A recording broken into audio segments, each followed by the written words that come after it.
Hey folks, this is Pastor Edwin Lugo here. I want to just give you a quick update, some good news, and that is that this week we were able to secure an indoor meeting facility. And so rather than typing out a really long email or trying to get in contact by phone with each and every single one of you, I wanted to shoot this video really quickly to let you know some of the details. Beginning this Sunday, September 20th, we will be meeting in person indoors at the Canby Grove. The Canby Grove Christian Center. It's also known as the Canby Grove Camp and Retreat Center.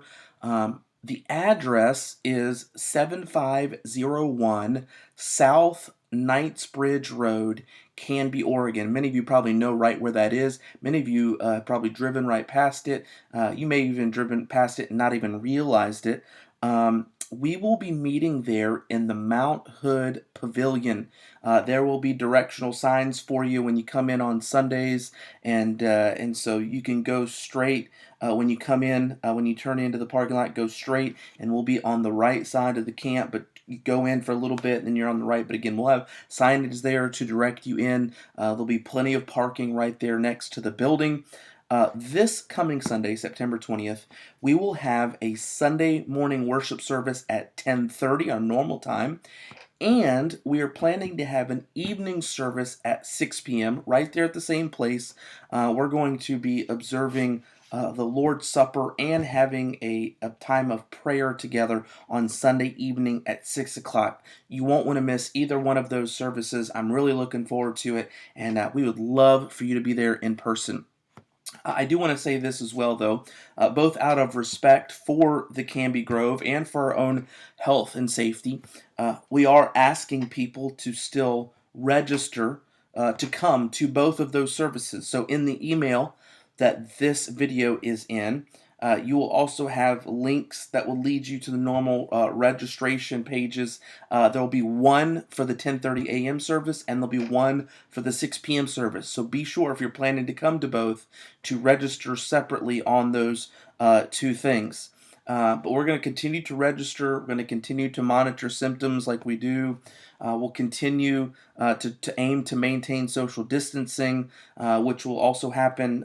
We'll aim to do that in our seating arrangements.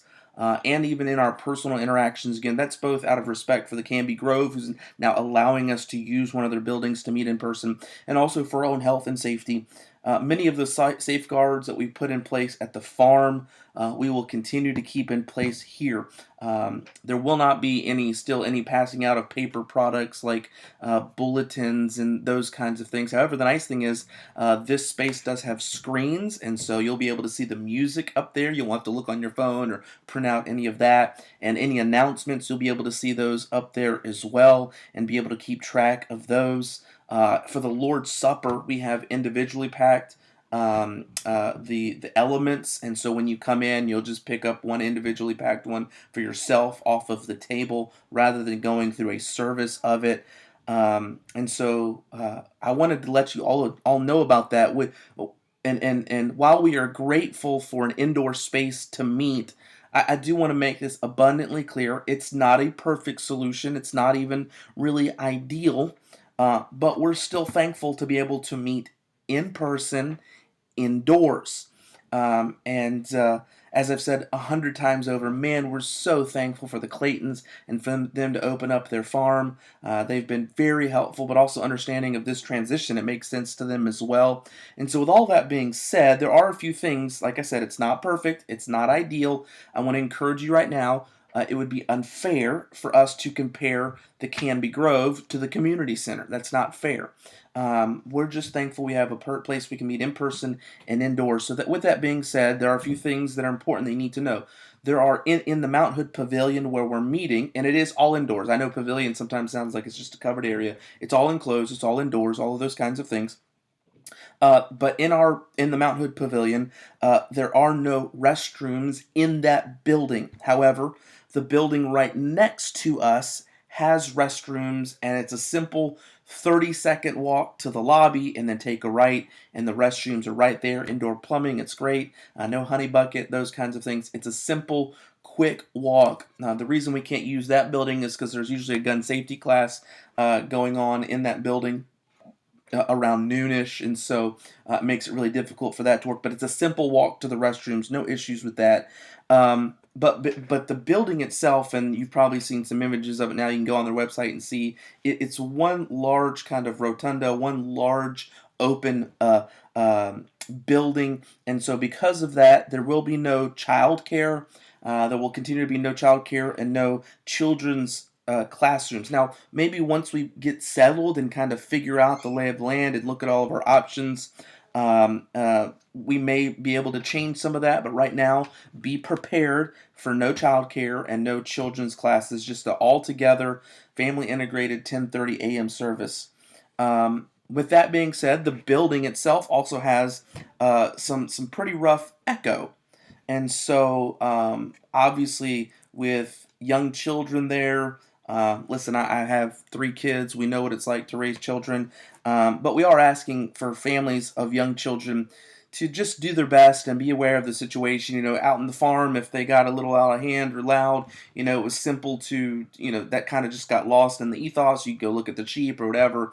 Now that we're indoors and with an echoey building, that, we just may need to be a little bit more aware of that. Maybe the best thing would be for parents to stay towards the back of the setup in case you need to step out. Again, we want you and your children there. Make no mistake about that. But again, the setup of the building makes it a little bit more tricky. But again, we want you there. We want you to be a part of that. We're actually even going to set up an area in the back of the building that is a kids area. Maybe we could even set out individual snacks if you want to do that, or bring some. We'll have some tables there, maybe if they want to color or just some other things to help keep them entertained out there. There also is a playground outside. It's a little distance from our building, but it's out there and it's available and accessible if you do need to take your children out there. Obviously, I understand no parent really wants to come to church and then spend their whole time out at the playground, but that's there if you need it. And adults, that's for kids only. That's not if you want to break from the service. That doesn't mean you can go, play on the monkey bars or anything like that. But it is there if parents need that. As for live streaming, we again cannot make any promises concerning live streaming because we haven't done it from this location yet. They do have internet access and those kinds of things, but we will try and see. They did tell us that there are some other people that have tried to live stream from that building, but because of the reverb of the echo, it makes the sound really difficult. And so all I'm saying is we'll give it a try, but don't have too high of expectations. We'll see what we can do for this Sunday. But I want to say this: if you are at all able to, we would love to see you in person this Sunday to worship the Lord together. And also, if you have any questions, please let me know. Again, don't forget to register for both services via the links in the email. And I hope that's provided enough details, at least to get us started for this Sunday, 10:30 a.m. morning service, 6 p.m. Lord's Supper and prayer service. Don't miss those things. We hope to see you this coming Sunday in person.